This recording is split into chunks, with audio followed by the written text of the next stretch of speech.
ನಮಸ್ಕಾರ ಸ್ನೇಹಿತರೆ, ಎಲ್ಲರೂ ಹೇಗಿದ್ದೀರಾ? ಇವತ್ತಿನ ಈ ಒಂದು ವಿಡಿಯೋ ತುಂಬಾನೇ ಸ್ಪೆಷಲ್ ಆಗಿರುತ್ತೆ. ಕೊನೆವರೆಗೂ ನೋಡಿ, ಹಾಗೆ ಇಷ್ಟ ಆದರೆ ಒಂದು ಲೈಕನ್ನು ಕೊಟ್ಟು ಸಬ್ಸ್ಕ್ರೈಬ್ ಮಾಡ್ಕೊಳ್ಳಿ.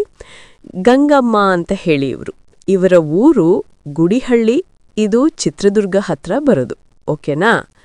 ಇನ್ನು ಎರಡನೇದು ಬಂದು ಒಳ್ಳೆ ಗುಣ, ಸಹಾಯ ಮಾಡೋದು ಅಂದರೆ ತುಂಬ ಇಷ್ಟ ಇವರಿಗೆ. ದಾನ ಧರ್ಮ ಅಂದರೆ ಹೆಚ್ಚು ಕಾಳಜಿ. ಇನ್ನು ಮೂರನೇದು ಬಯಕೆಗಳು, ಬಿಳಿ ಇದ್ರೆ ಇನ್ನೇನು ಬಯಸೋದಿಲ್ಲ, ಪಟ್ ಅಂತ ಓಕೆ ಮಾಡ್ತೀನಿ.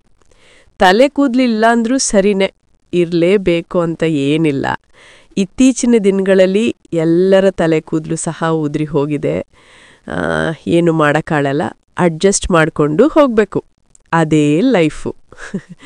ಇನ್ನು ತಲೆ ಕೂದಲು ವಿಚಾರಕ್ಕೆ ಸಂಬಂಧಪಟ್ಟಂತಹ ಮಾಹಿತಿಯನ್ನು ನೀಡಬೇಕೆಂದ್ರೆ ನೋಡಿ, ಇಲ್ಲಿದೆ. ಮೊದಲನೇದು, ಕೂದಲು ಇಲ್ಲ ಅಂದಾಕ್ಷಣ ಸುಂದರ ಇಲ್ಲ ಅಥವಾ ತೂತು ಸಿಗಲ್ಲ ಅಂದ್ಕೊಳ್ಬಾರ್ದು.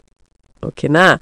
ಎರಡನೇದು, ಎಲ್ಲರೂ ಒಂದೇ ಥರ ಇರಲ್ಲ, ಬೇರೆ ರೀತಿಯ ಭಾವನೆ ಇರುತ್ತೆ. ಒಳ್ಳೆಯ ಆಲೋಚನೆ ಮಾಡೋರು ಇರ್ತಾರೆ, ಅರ್ಥ ಮಾಡ್ಕೊಳ್ಳಿ, ಸರಿನಾ?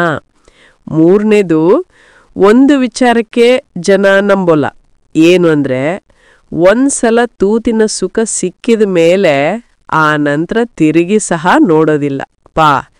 ಅದಕ್ಕೆ ಇದೊಂದೇ ಕಾರಣಕ್ಕೆ ಜನ ನಂಬೋದಕ್ಕೆ ಹಿಂದೇಟು ಹಾಕ್ತಾರೆ. ಅದು ಬಿಟ್ಟರೆ ಮಾಡಿಸ್ಕೊಳ್ಳೋದಕ್ಕೆ ಯಾರು ಏನೂ ನಿರಾಕರಿಸೋದಿಲ್ಲ. ಅರ್ಥ ಆಯ್ತಾ? ಇನ್ನು ನೆಕ್ಸ್ಟ್ ಏನಿದೆ ಅಂತ ನೋಡೋದಾದರೆ, ವಿಚಾರಗಳು ಅನ್ಯಾಯ ಮಾಡಿದ್ರೆ ನಷ್ಟ ಏನೂ ಆಗೋಲ್ಲ, ಆದರೆ ದಿನ ದೆಂಗು ಅವಕಾಶ ತಪ್ಪುತ್ತೆ ಅಷ್ಟೇ.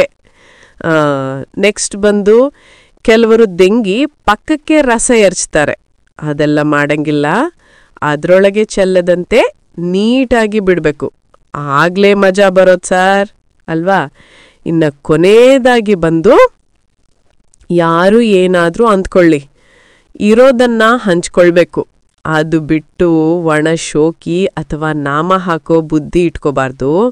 ಅದರಿಂದ ಯಾರಿಗೂ ಏನೂ ಒಳ್ಳೇದಾಗಲ್ಲ. ಯಾಕೆಂದರೆ ದೇವರು ಎಲ್ಲವನ್ನು ನೋಡ್ತಾ ಇರ್ತಾರೆ. ಹಾಗಾಗಿ ಆ ಥರದ್ದೆಲ್ಲ ಮಾಡಬಾರ್ದು ಅಂತ ನನ್ನ ಅನಿಸಿಕೆ. ಇದರ ಬಗ್ಗೆ ನಿಮ್ಮ ಅಭಿಪ್ರಾಯವನ್ನು ಕಮೆಂಟ್ಸಲ್ಲಿ ತಿಳಿಸಿ.